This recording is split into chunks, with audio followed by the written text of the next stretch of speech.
Maintenant, j'ai l'honneur de présenter M. Éric Leveugle, qui est vice-président d'Elmia Sales Process et Services de Dassault Systèmes. Il va nous parler du Lean au Digital Twin. Merci, Éric. Bonjour à tous. En fait, je vais pas suivre ma présentation. Vous avez le droit. Et je ne vais pas suivre ma présentation parce que je vous ai toutes les deux écoutées et je ne peux pas m'empêcher de faire une analogie avec ce qu'a été l'histoire de Dassault Systèmes.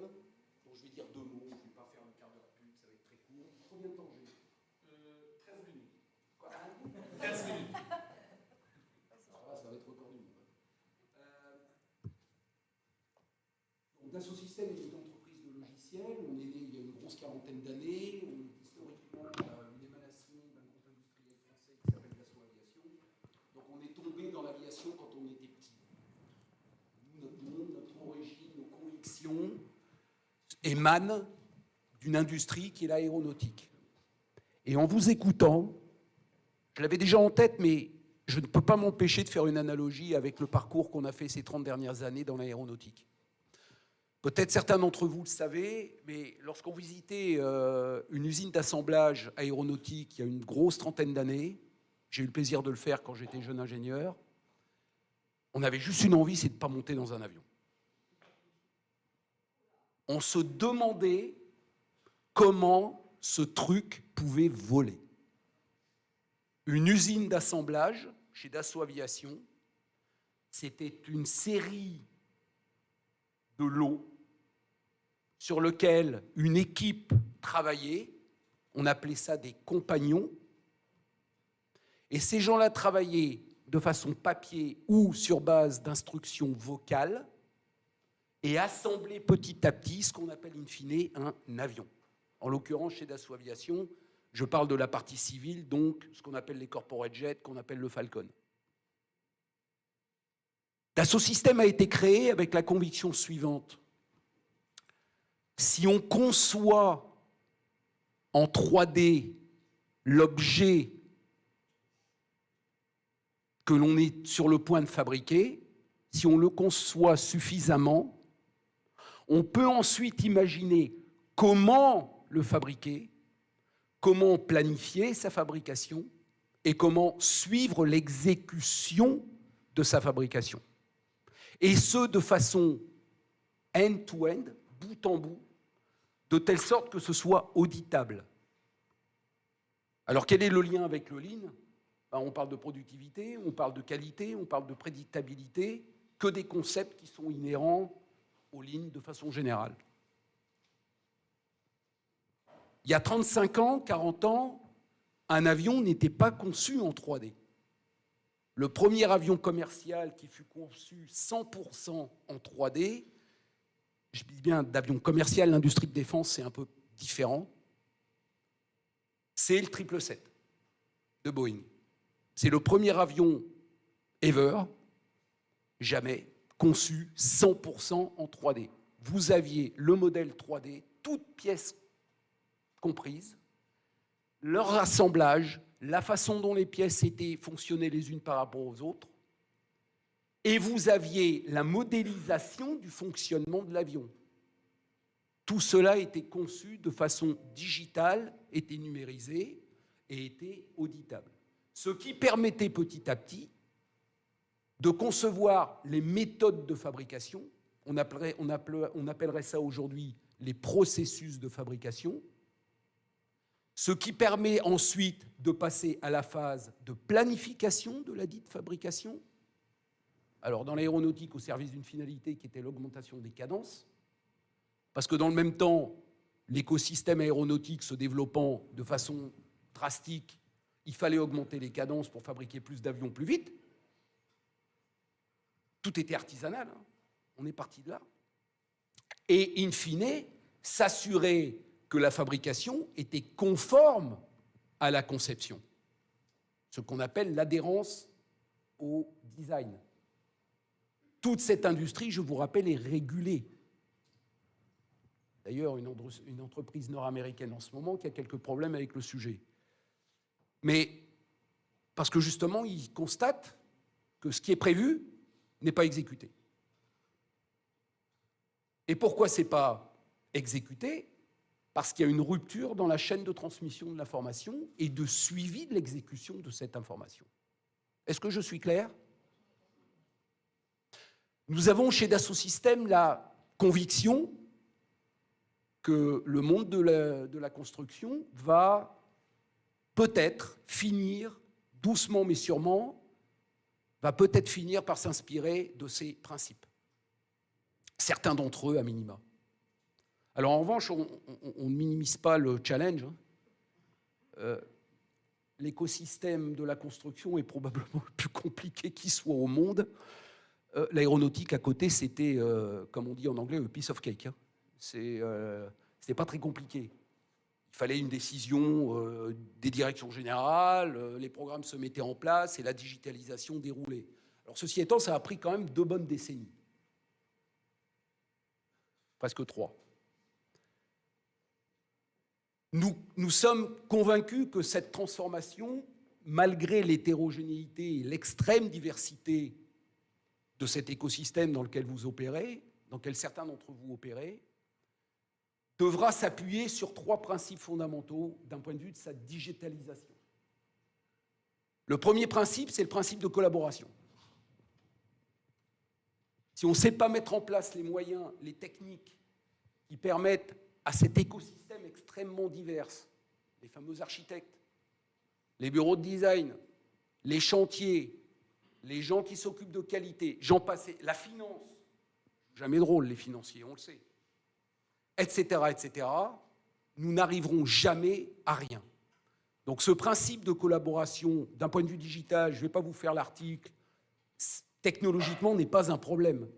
Les solutions existent, c'est ce qu'on a mis en place dans l'aéronautique, où petit à petit, on a créé les espaces de collaboration permettant à tous les acteurs contribuant au design d'un nouvel avion, par exemple, de travailler ensemble de façon collaborative et en temps réel. Tout le monde a la même vue de l'avion à un instant donné, la même. Chacun a sa vue à lui, en fonction du rôle qu'il joue dans la chaîne de valeur, mais tout le monde est sur la même information à un instant donné. Ça, c'est un premier principe qui est fondamental. Si tout le monde a une vue différente d'un même sujet à un instant donné, vous garantissez le chaos de façon structurelle, si je puis dire. Et de facto, le rework, certaines zones d'inefficacité, de non-productivité, de non-qualité, de non-conformité, j'en passe et des meilleurs. Dès lors que vous avez mis en place cet espace de collaboration, vous pouvez peut-être commencer à envisager de mieux planifier les activités et de mieux les ordonnancer. Là encore, une analogie possible est l'industrie de l'automobile.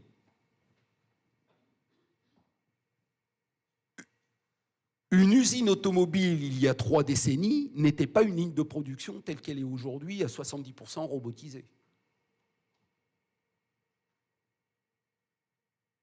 Pas du tout. Donc toute cette transformation n'a été possible que dès lors qu'on a pu combiner, associer les procédés de fabrication. On a même créé au sein de l'industrie automobile une cellule qui s'appelle le bureau des méthodes, qui était le liant entre l'engineering, les gens qui conçoivent, et l'usine, les gens qui fabriquent.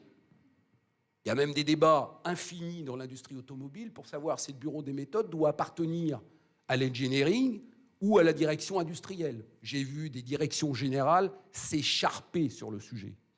Je n'entrerai pas dans ce débat politique ou un peu compliqué.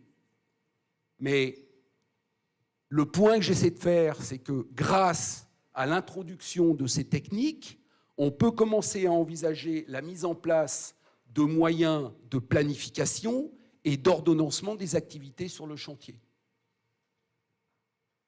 Mais planifier n'est pas une fin en soi. Parce que dans la majorité des cas, on n'exécute pas ce qui est planifié.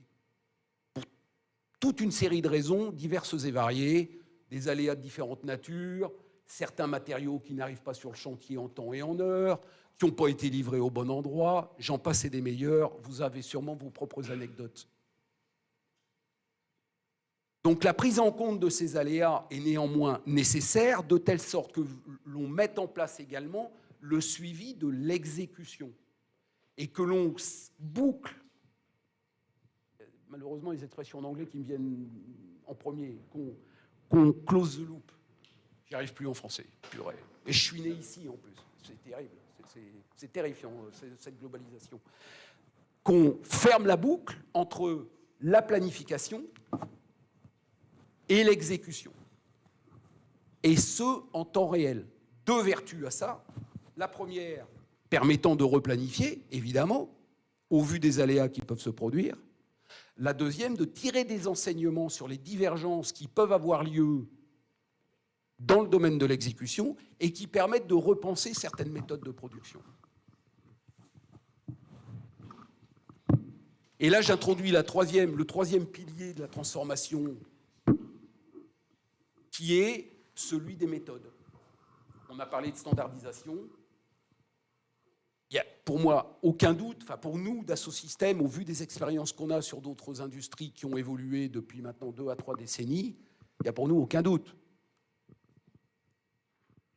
Les processus qu'il conviendra d'imaginer et de développer et d'améliorer les processus de fabrication sont essentiels aux objectifs que les uns les autres vous pouvez poursuivre en matière de ligne, en matière d'éco-responsabilité, en matière d'efficacité industrielle, tout bonnement. Alors, une fois qu'on a dit tout ça, on peut être amené à se dire, bon, tout ça, ok, je comprends à peu près, ça me paraît faire sens, peut-être, mais par où je commence? Et alors là, c'est là que ça devient rigolo, si je puis dire. Nous, on pense que ça part du chantier. On a essayé autrement, c'était plus facile. Hein. Évidemment. Essayer de convaincre des directions générales de s'embarquer sur des gros programmes de transformation. Je parle des acteurs de la construction, hein, donc je n'en citerai pas, mais certains ici, d'autres ailleurs dans le monde. J'ai moi-même mes quelques heures de solitude sur le sujet. On est arrivé à la conclusion que ça partait du chantier. Ça part, on le pense du moins, d'un certain niveau de digitalisation au niveau du chantier autour d'un thème général qui est de l'amélioration de la collaboration entre les différents acteurs. Si on arrive à installer cette brique, et c'est ce qu'on fait actuellement avec un grand de l'industrie de la construction ici en France, on peut peut-être commencer à imaginer remonter la chaîne et passer aux étapes complémentaires que j'ai évoquées, le fameux jumeau numérique, connecté à la planification des activités, à l'ordonnancement et, in fine, à l'exécution. En 15 minutes, je ne peux pas en dire beaucoup plus, parce qu'il y a beaucoup plus à dire, bien évidemment. Mais ce problème est avant tout un problème d'écosystème, est avant tout un problème visant à faire en sorte qu'il convient de faire travailler des gens ensemble qui peut-être ont des intérêts divergents, parfois, et que ça passe bien évidemment par une notion de plateforme de collaboration. On voit, nous, Dassault-Systèmes, c'est l'expérience qu'on a acquise dans d'autres industries, alors qui bien évidemment n'opère pas de la même façon. Quand un grand constructeur aéronautique décide de travailler d'une certaine façon, en général, les sous-traitants se mettent aux ordres. Ça, c'est un fait. Mais ça a pris quand même du temps. On est, de ce point de vue-là, en tant qu'acteur technologique, un agent du changement. On est impliqué avec un certain nombre de grands de l'industrie de la construction à travers le monde. Donc croyez bien qu'on a bien saisi la complexité de ce que ce changement sous-entend. Et il y a sûrement encore des choses à inventer, bien qu'une bonne partie des technologies nécessaires existent d'ores et déjà. Et la seconde de pub, c'est que certaines de ces technos sont disponibles et visitables à l'extérieur, l'équipe Dassault Systèmes étant parmi nous ce matin. J'espère avoir tenu les délais, j'espère avoir été suffisamment intéressant. Je n'ai pas présenté de chart, il y en a plusieurs mégabytes sur la machine. On pourra partager la présentation, il y a un script associé, mais c'est en gros l'histoire qu'on avait prévu de vous raconter, que j'ai tenté de faire rebondir par rapport aux interventions précédentes, parce que finalement on dit plus ou moins tous la même chose. Merci beaucoup. Merci pour votre attention.